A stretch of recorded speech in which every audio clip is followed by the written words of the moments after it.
31 जुलाई को नूंह में भड़की हिंसा की आग अभी ठंडी भी नहीं पड़ी थी कि एक बार फिर हरियाणा का माहौल गर्मा गया है। मौका था हिंदू महापंचायत का, जो हरियाणा के पलवल में आयोजित की गई। हजारों की भीड़ जुटी, तमाम भाषणबाजी हुई और फैसला लिया गया कि जो काम अधूरा छूट गया था उसे फिर से शुरू किया जाएगा।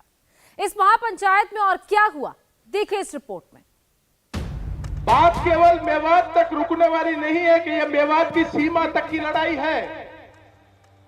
यह लड़ाई पलवल की है, यह लड़ाई फरीदाबाद की है, दिल्ली रहे, कोई भी इनसे सुरक्षित नहीं है। यह मैं आपको ध्यान में दिलाना चाहता हूं। जिस दिन हम सभी जाति पाति को छोड़ के 36 बरादरी एक होने का काम करेंगे, उसी दिन हमारे से ताकतवर और हमारे से बहादुर आदमी कोई नहीं है। और जिस दिन हम एक हो गए, आप लोगों के सामने आंख उठाने की किसी की ताकत नहीं होगी। जो बड़गली चौक पे जो घटना हुई वो नल्लड़ मंदिर से 20 किलोमीटर दूर है। वहां पे ना तो कोई मौनमानसर आया, जबकि वहां पे इतना अत्याचार कर गया। हिंदुओं की दुकान चुन चुन कर तोड़ी गई, तोड़ने के बाद उनमें आग लगाई गई। हिंसा के 14 दिन बाद एक बार फिर नूंह का माहौल गर्मा गया। वजह रही पलवल में आयोजित सर्वजातीय हिंदू महापंचायत, जिसमें कई गांव के सैकड़ों लोग जुटे। बीजेपी विधायक भी पहुंचे। पहले इस महापंचायत को नूंह में किया जाना था, लेकिन प्रशासन ने कर्फ्यू और माहौल को देखकर परमिशन नहीं दी, जिसके बाद पलवल की नूंह पलवल रोड पर पौंडरी गांव में ये महापंचायत की गई। इस महापंचायत के दो ही मेन एजेंडे रहे। पहला, खंडित यात्रा को पूरी करना और दूसरा, हिंसा के दोषियों को सजा दिलाना। और जैसी की उम्मीद थी, जब ये महापंचायत उठी तो ब्रजमंडल यात्रा को लेकर महापंचायत ने फैसला लिया कि हिंसा के कारण अधूरी यात्रा को 28 अगस्त को पूरा किया जाएगा।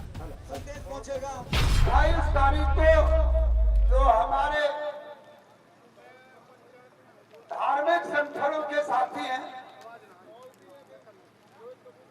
उन्होंने पंचायत से कहा कि यात्रा हमारी वो अधूरी है, इसलिए उस यात्रा को पूरा किया जाना चाहिए।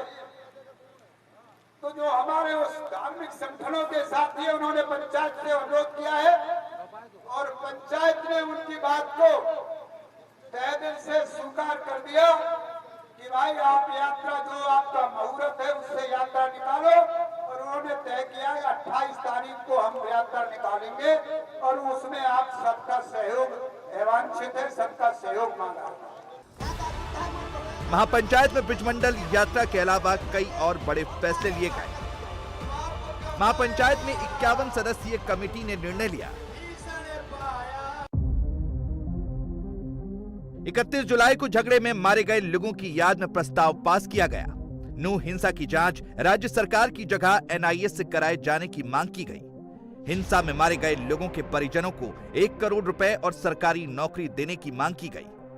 हिंसा में घायल हुए लोगों को 50 लाख रुपए देने की मांग की गई। जिनका भी हिंसा के दौरान नुकसान हुआ है, उसका आकलन और पीड़ितों को मुआवजा देने की मांग की गई। नूंह जिले से सभी विदेशी लोगों को बाहर निकालने की मांग की गई।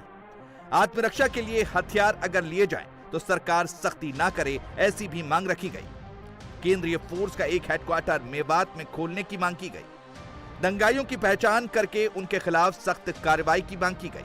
पंचायत की सरकार से मांग है कि नूंह हिंसा से जुड़े मुकदमों को गुड़गांव या दूसरे जिलों में ट्रांसफर किया जाए। नूंह जिले का स्टेटस खत्म किया जाए। इस इलाके को गौ हत्या मुक्त घोषित किया जाए। सभी लोग अपने घरों में गाय पालें और 28 अगस्त को शोभा यात्रा दोबारा निकालने का निर्णय भी लिया गया। मेवात की समस्या के लिए योगी मॉडल अवश्य अपनाया जाए। बस मैं छोटी सी बात यही कहते हुए, जो दुर्घटना घटी है इसे पूरा संज्ञान लिया जाए, इन बातों पर विचार किया जाए और आने वाली जल अभिषेक यात्रा 28 तारीख का ये सरदारी निर्णय लेके उठे। हमें जबरदस्त, कोई हम विदेश में तो कर नहीं रहे, अपने नूंह जिले में कर रहे हैं, उसमें जबरदस्त समर्थन सरदारियों का होना चाहिए और हिंदू समाज का, संस्कृत समाज का सारा होना चाहिए। महापंचायत ने सरकार के सामने मांग रखी तो जवाब भी आ गया। सीएम मनोहर लाल खट्टर ने कहा कि जब उनके पास प्रस्ताव आएंगे तो उस पर विचार किया जाएगा। जैसा सामने उनकी ओर से विषय आएगा उसके बाद ही बात करेंगे, क्योंकि अभी तो 15 अगस्त की तैयारियों में सब लोग लगे हैं। इसके बाद वो कब कार्यक्रम करते हैं, कितना करते हैं, कैसा करते हैं, जैसे परमिशन वो लेंगे सरकार से, उस हिसाब से हमारे पास पंचायत करने की इजाजत इस शर्त पर दी गई थी कि इसमें कोई नफरत भरे भाषण नहीं दिए जाएंगे, लेकिन कुछ लोगों ने माहौल बिगाड़ने की कोशिश की। वहीं महापंचायत को लेकर नूंह की पुलिस भी पूरी अलर्ट रही। इसमें हेट स्पीच देने वालों पर नजर रखने के लिए खुफिया तंत्र अलर्ट रहा। यहाँ पर जिस भी वक्ता ने स्पीच दी उसको खुफिया एजेंसी ने रिकॉर्ड किया। हमने हर तरह से प्लान करके रखा हुआ था, पुलिस की तरफ से और सिविल एडमिनिस्ट्रेशन से और दूसरी एजेंसीज भी पूरा यहाँ पे अलर्ट थे। लेकिन यहाँ सब कुछ शांतिपूर्वक निकला, जैसे आप लोगों ने भी देखा है। कुछ उन्होंने डिसीजंस अपने एक डेमोक्रेटिक वे में लिए हैं, तो वो हालांकि काफ़ी लंबा टाइम लगा, लगभग 10 बजे से ये चल रही थी, अभी 4 बजे कंक्लूड हुआ, लेकिन कुछ भी इसमें अप्रिय घटना नहीं हुई। पुलिस का हमने हर तरह से नाके लगा रखे थे जगह जगह पे, और कुछ भी ऐसा अशांति वाला माहौल नहीं बना। वहीं महापंचायत में नूंह हिंसा का दर्द भी साफ झलका। जिन लोगों ने जान गंवाई उनके लिए महापंचायत में इंसाफ की मांग की गई। दरअसल 31 जुलाई को नूंह में ब्रजमंडल यात्रा पर पथराव के बाद हिंसा फैल गई थी। हिंसा की आग पड़ोसी जिले गुरुग्राम, पलवल, फरीदाबाद में भी फैली थी। अन्य जिलों में भी छिटपुट घटनाएं देखने को मिली थी। हिंसा के दौरान होमगार्ड के 2 जवानों सहित 6 लोगों की मौत हुई थी। इसके साथ ही 150 से ज्यादा वाहनों को फूंक दिया गया था और 80 से ज्यादा लोग घायल हुए थे। हिंसा के बाद हरियाणा के 9 जिलों में धारा 144 लागू की गई थी। ज्यादातर जिलों में धारा 144 हटा दी गई है, लेकिन नूंह में पिछले 13 दिन से कर्फ्यू लगा है। मैं सबसे पहले आपको एक ही बात बता देना चाहता हूं कि मैं सर्वप्रथम सबसे पहले हिंदू, उसके बाद मैं जाट हूं, और 36 बरादरी के अंदर मेरी आस्था है, और 36 बरादरी से ही हमारा समाज चलेगा। हमारे को सिर्फ एक ही चीज करना है कि हमने अपने गिरेबान में जाके देखना है कि हमारे समाज के अंदर कमियां कहां आई, और वो मैं आपको बता देना चाहता हूं। जिस दिन हम सभी जाति पाति को छोड़ के 36 बरादरी एक होने का काम करेंगे, उसी दिन हमारे से ताकतवर और हमारे से बहादुर आदमी कोई नहीं है।